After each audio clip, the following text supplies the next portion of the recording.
Good morning, everyone. It's day 100 of the Red Robin Dwarf Tomato plant. Pay no attention to the add water. The water sensor is probably overgrown with roots, as you can see. It has plenty of water. It is not overly low on water, medium at best. But anyways, let's talk about the Red Robin tomato, things that I've learned, things that I wouldn't have done again. You can tell that this plant on the left is not looking so hot. The leaves are highly yellow, almost an orangish color, even though it does have all these nice ripe tomatoes that I'll pick here shortly.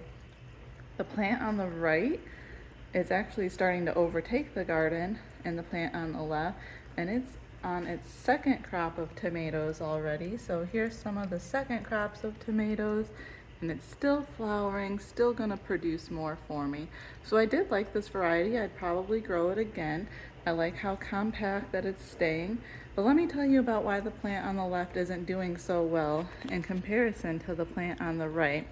And that is because I heavily pruned the plant on the left. And I learned that when tomato plants need additional nutrients than what's readily available to the root system, that they'll draw those nutrients, nitrogen especially, they'll draw it from the leaves.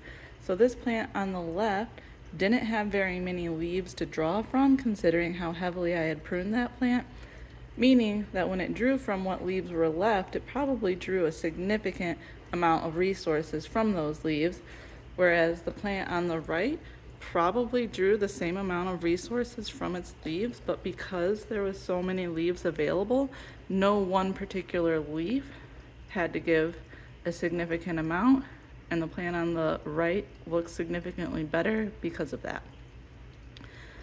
So Red Robin, it's a little tart compared to what I'm accustomed to, but what I'm accustomed to are these tiny yellow, or not yellow, sorry, that's a different variety, but these tiny Everglades Florida tomatoes, and they are so sweet. And you can see some of them are actually splitting from all the rain that we're getting here in Southwest Florida. But the bigger tomatoes, those are the Red Robin tomatoes. Not really sure what I'm gonna do with this plant on the left, as it does have like another bract of tomatoes here. So I really wanna let those develop. However, I'm ready to take these ones. So I'm just actually gonna cut it down to the stem down here, because there's no new growth growing out of that. There's no like suckers or anything that I think is gonna produce any significant tomatoes for me in the future. So probably these will fall when I cut them, but just gonna cut them here with my nice pruners. Perfect. So here they are.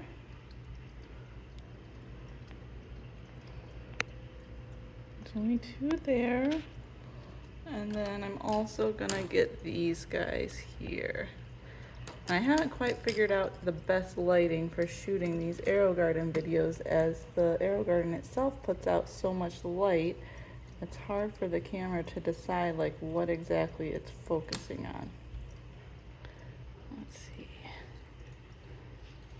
All right, guys. So what do you think? Have you guys grown the Red Robin tomato?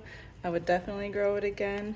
Right now I've started the Mighty Mini as well as Tiny Tim in a Aerogarden Harvest Slim. I'm gonna see how those go.